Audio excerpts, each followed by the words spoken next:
Shalom, shalom, shalom.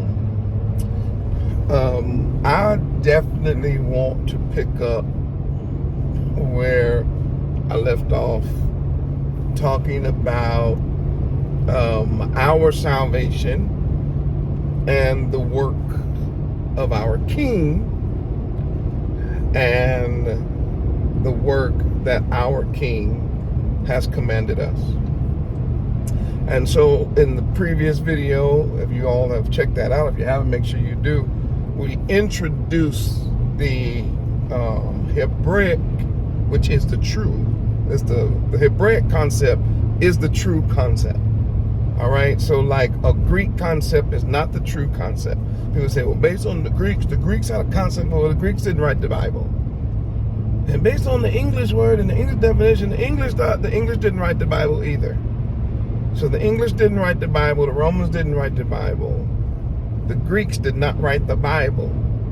Hebrews wrote the Bible. So whatever is the Hebrew intent is the true intent. Whatever would be in the mind of a Hebrew is in the mind of the writer. That's the truth. Okay? Because they were not writing for the Greeks and they weren't writing for the English or whoever else. They were writing to the Hebrew people. Yah was speaking to his people. All right, so let's just understand that part, because we dealt with this with the Hebraic concept of a king, and how a king was responsible. Primary responsibility was the deliverance of the house of Israel, and Hamashiach is born king. Okay, I mentioned in the previous video, and I'm just going to say this real quick, that's obvious why Herod tried to kill all the baby boys. It's because he understood that a king on the throne of Israel represented delivering Israel from the Edomites, delivering Israel from the Romans, and of course delivering them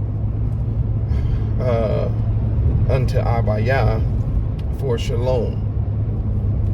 And I want to just go forward with that thought. Okay, so our King, when he went about to do ministry, all right, so let's just start there. I'm going to prove this beyond a shadow of a doubt. Excuse me. All of a sudden. No, okay. I'm going to prove this without a shadow of a doubt. By the way, this is live. I can't, I'm driving. I can't edit that out. All right, I got to prove beyond a shadow of a doubt that there is no such thing in the whole Bible. And I really, literally could take you through every book of the Bible, including the Revelation, which we are almost done in that book. There is not one. There is not one book of our Bible that we have, and them 66, plus some, people believe that there's other books out there too. There's not one time that you will see deliverance without participation of the people being delivered. It does not happen in the Bible. That is a pagan, European, satanic twist on our scriptures. And their satanic twist on our scripture is what has flooded the world through what is called Christianity. I've mentioned in so many videos, Christianity is not the Torah. Christianity is not even true to the definition of followers of Hamashiach, or what they call Christ. Why? Because they do not follow anything Christ did. That's another video. I want to just, matter of fact, they tell you don't have to do nothing, and that's their basis. That's their basis, and a lot of people believe that madness. And I'm gonna fix that on this video, hopefully. Or if I don't finish this video, we'll do the next one. But the King, our King, being born here, which we know is that Yahuwah, Yah was in Hamashiach, reconciling the world back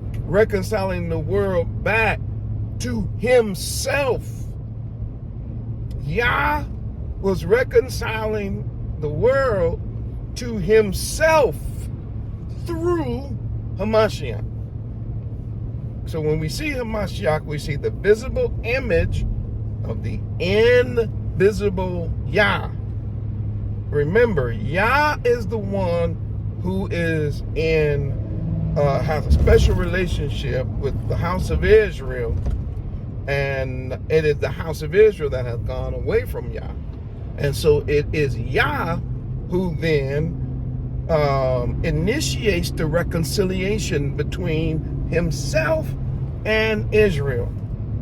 So it was Yah in Hamashiach reconciling the world, and really the world of Israel. I don't have time to get into that argument right now, but reconciling the world back to him. Right? That's how that will work. That's how it is.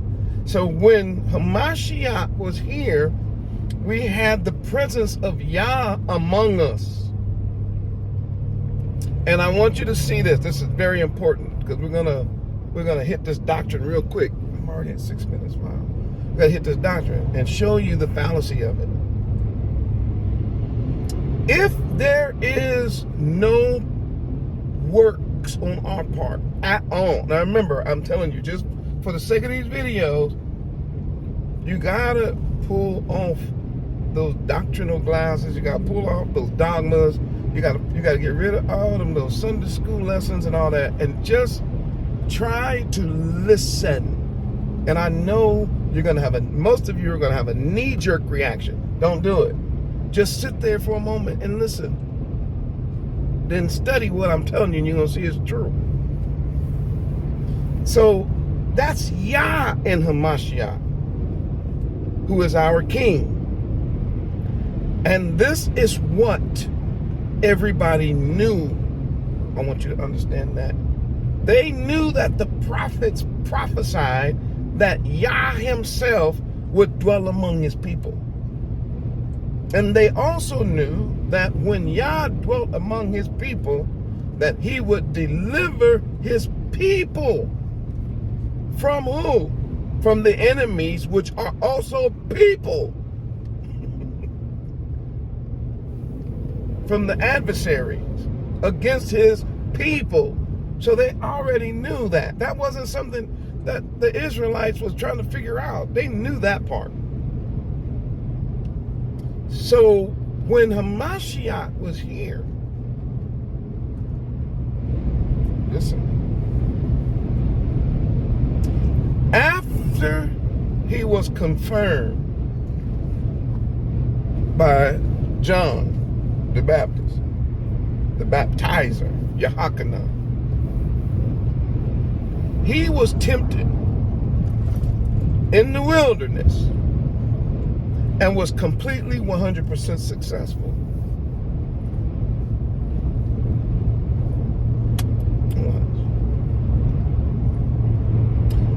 Upon completion of the testing, which proved him to be our King,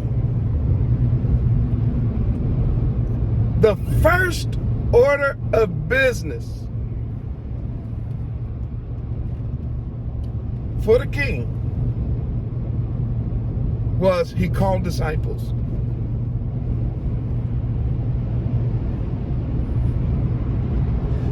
Now, if this is all about the king doing everything and we don't have to do nothing, what is this whole business of calling disciples?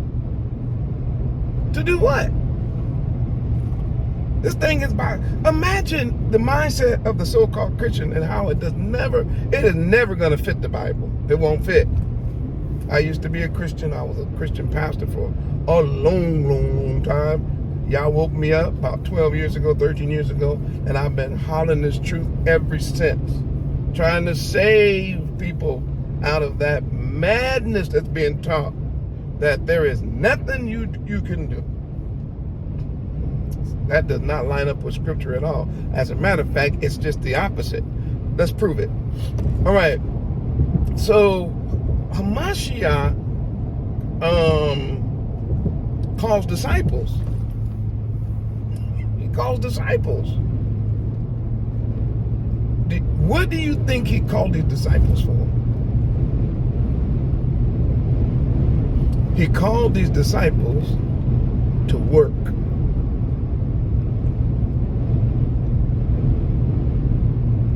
He called these disciples, which we call Talmudim. These are his students, his disciples. He calls them into the work, W-O-R-K. He calls them into the work of the kingdom. And what is the work that they are? See, some of you all, you've been studying the Bible, you've been following along with the Morehyosh, and before I could even get it out, you in your heart, something bubbled up, you got excited. You're like, oh my goodness. Oh yes, you can see it. See, that's my job as a seer, and I'm good with it. I'm cool with it now. I understand it now. Oh, that's my job, is to show Israel. That's one reason why we ask you to support the work. And everyone can support the work. You watch the videos, you're being encouraged. Support. Like the videos, share them. Why? Because there's eye-opening information and the hearts are being encouraged. So as soon as I said, what work did he put them in? Everybody already knows. Oh, wow, it's the work of salvation. Of course it is. He invited them, or really called them, to participate in the work of the salvation of the house of Israel. Ain't no getting around that. You can't argue that. That's not even an arguing point. He put them in training under himself and taught them the kingdom, and then immediately put them to work. Go over here. Go over here. Do this. Do that. Go to these people. Don't go to these people. Go into this house. Anywhere you go, make sure he gives them. Look, I'm sending you out as sheep among wolves. I'm sending you out. Don't worry about everything that you're gonna say, because hey, they're gonna hate you. They're gonna kill you. That sounds like some serious work. So what is he doing? He is telling them that they have a part in the salvation of the house of Israel. They have a part to play. You got a job to do in the work of salvation. It is never ever this idea of I ain't got to do nothing, and because quote unquote, white Jesus paid it all. Okay, we're gonna fix that in this video. We're gonna show you what that means and what it don't mean. Okay, so if Yah's intent was that we do nothing, I'm talking about nothing, that he would do it all, then how come he just didn't do it? Why did he call disciples? Why did he call them away? Why did he have to give his disciples encouragement over and over again? Hey man, I understand you left mom and dad, and some of y'all left wives and children, houses and land to follow me. Don't trip. I'm gonna give it all back in this life and in the life to come. And nothing that you do is not being noticed. I'm gonna give back 30, some 60, some 100-fold. Why? Because you're working. Now, watch. He taught them how important their work was in the salvation of the house of Israel. He showed them that they were to be instruments, vital to the restoration of the house of Israel. to the return of the remnant. So during the whole process, while he was here and making them disciples, he was not making them disciples not to work. He was making them disciples to work. And that's why you get verses in the letters where you hear phrases like, you need to work out your soul salvation. It's funny because when I was a Christian, they used to explain that verse away by saying, what he worked in you, you got to be able to work it out. And I understand what they mean by that, but that's not what he's talking about. When he says work out your soul salvation, he's saying you have a work to do for the salvation of your soul, just like everybody else does. Everybody has to participate in the deliverance. All right, let me give you some examples because I know your mind is spinning. So let's just start with some very small examples.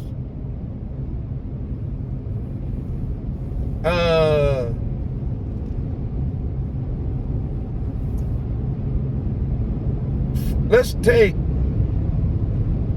the man with the withered hand. Now, we're not talking about salvation of the nation, I'm just showing you his hand is withered, right? Yeah. Messiah said, stretch out your hand.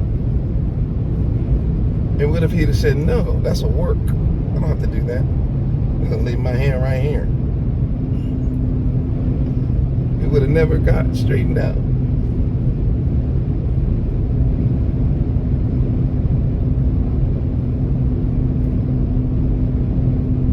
The Messiah, even when every example in the Bible, when you start thinking about it, when he brings salvation or he brings deliverance, there is a participation. Why didn't he just speak and heal every single person and fix the whole thing? No, they either had to bring somebody to him, somebody had to call on him, somebody had to reach out for him, somebody had to bring some other people to him. Some people, and just think about it. Even when he got ready to feed the 5,000, I need somebody. Go get some food. This little boy, okay, bring the food in. Somebody participates. Make the men sit down. Now pass this out.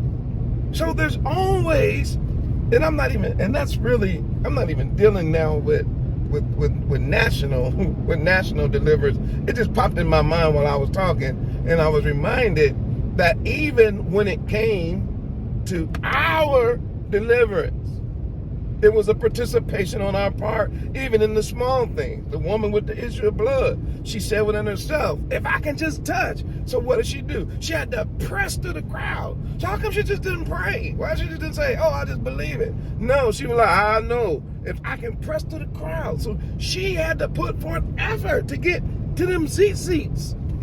But she had to press. And when she pressed to them seats and touched them of his garment, she claimed that verse that said he would have healing in his wing.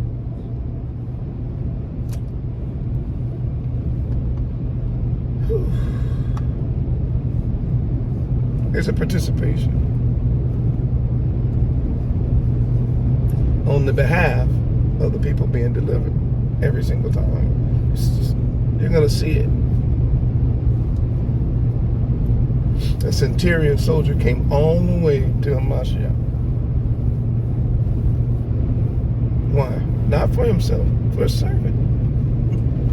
But if he'd have never came, and if he'd have never made the petition, and if he would have never beseeched the master, if he'd have never put in the effort to do what was necessary to even bring it to the king would have never been able to speak a word.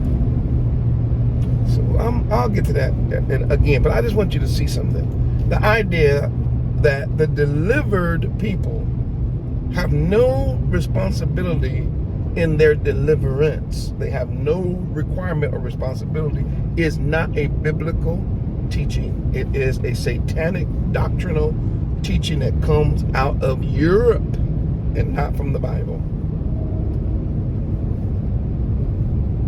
My mind just keeps going. Woo-wee. even the water turned into wine. He said, go get me them water pots. Now fill them. How come he didn't just do it himself? Why did he ask them to participate? Okay, I think you guys getting the point. And that's worth being in the room. So, I see that I'm already over the time I wanted to get to, but allow your mind to run through the scriptures and see how many times, even when it came to the physical things, which is really salvation also, it's another form of salvation. It is physical or whatever. It is like it's a deliverance. Okay, it is a form of salvation, but you will see that they're participating, including Lazarus. Remember when Lazarus, he said, show me where you laid him. And then he said, now, roll the stone away. How come they didn't do? How come they didn't say, yeah, do all that? You do it. You want to see your brother again. It's all through there. There's participation. Now, because the video is a little bit long, I'm going to cut it here and I'm going to pick it up. And we're going to continue exploring our work. And hopefully in the next video, I can actually get to my major point. But until then, I know that this message has stimulated some thought among you. And I know that for some of you, especially if you're caught in any kind of world religion, I know that it rubs you completely wrong and that you think that I'm just out here teaching some weird, strange doctrine. But before you do that, I was in your place at one point. Before you do that, examine all the scriptures. And then come back and say whether or not we had to participate in our deliverance. All right, so we'll talk about that. We're going to pick it up where I went off. I digressed and went into all those miracles, but I'm going to go back to the disciples in the next video. Support the channel. Support the work of the Ark. Please, we need you. And share these videos and hit the like button.